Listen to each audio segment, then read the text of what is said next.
Hello, I'm John Crane, and I have the privilege of serving as the Western North Carolina Conference Lay Leader. On behalf of the Conference Board of Laity, I'd like to thank you for your preparation and your participation in the 2026 Annual Conference. We're looking forward to this time of worship, holy conferencing, and celebrating our life with God, with each other, and the world. We're excited about the theme of this year's conference, Rebuild My Church. As we think about our recent past, we acknowledge and we honor the sense of loss that many in our churches have felt, due particularly to the litany of significant events that have occurred: the season of disaffiliation, the impact of COVID on church attendance and engagement, civil and political unrest and polarization that's caused disagreements and relationship distance among families and friends, and of course, the devastation of Hurricane Helene on lives and communities in Western North Carolina. It would all seem too much to bear were it not for our abiding hope and our faith in our God, whose strength, faithfulness, and everlasting love has sustained us. While this loss has been experienced, and for some is still being experienced, we know too that we serve a God who makes all things new. God continues to call us individually and collectively as the churches of our Western North Carolina Conference to the mission of making disciples of Jesus Christ for the transformation of the world. And now, especially, is a time when the hope, love, and peace that the church, through Christ, can demonstrate and share with the world is truly needed. So we're called to this time of rebuilding God's church. In some situations, that may mean creating new faith communities and expanding our ability to serve and reach others. For more of us, rebuilding may be centered on rebuilding or strengthening our programs of discipleship, evangelism, and mission and outreach. It may mean strengthening our courage to be a prophetic voice, calling for justice for the marginalized in our communities. It may mean recovering and remembering the elements of our faith tradition that make us distinctly Methodist, the shared focus on personal and social holiness, sanctification through practicing the means of grace, and our charge to do no harm, do good, and to stay in love with God.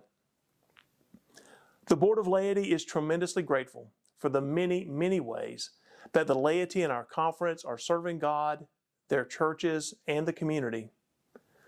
We know that the work of discipleship is done first and foremost through the local church, which leads to personal and community transformation. We see and hear the stories of your sacrificial giving, your willingness to spend time and resources to meet the basic needs of food, clothing, and shelter for those in need, and the commitment to support mission and ministries around the world through your church's support of our shared ministry through apportionment giving. Thank you for all that you're doing in partnership with our wonderful clergy and our dedicated conference staff to be the hands and feet of Christ. It's our goal to support you in that work through programs that engage, equip, and encourage our laity in their discipleship journey.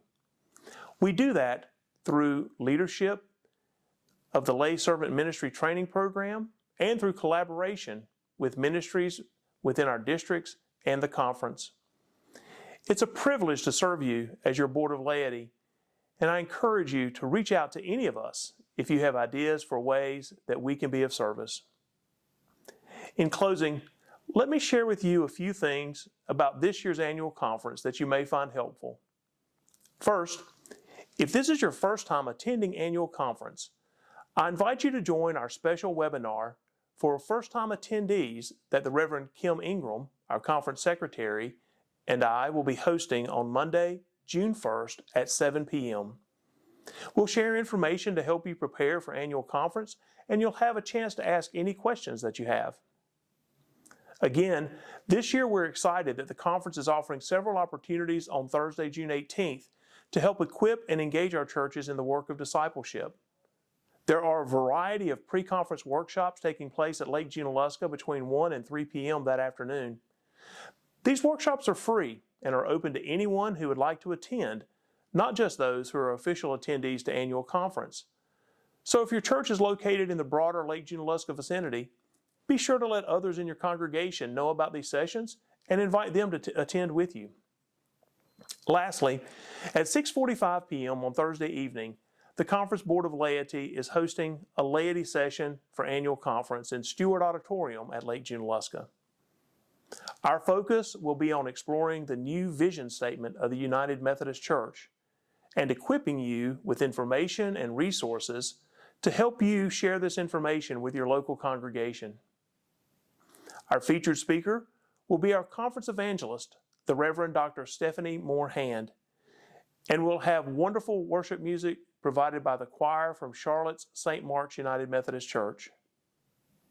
We'll also hear from laity and clergy from several of our churches who are making a difference in their community through their commitment to loving boldly, serving joyfully, and leading courageously.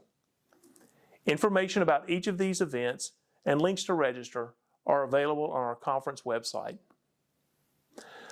I ask you to join me in praying for this year's annual conference, that our time together, connecting, and the work that we will do through Holy Conferencing will be a blessing to all and will enable us to more faithfully and more fruitfully carry out our shared mission to make disciples of Jesus Christ for the transformation of the world. I look forward to seeing you there. May God bless you and keep you now and always. Thank you.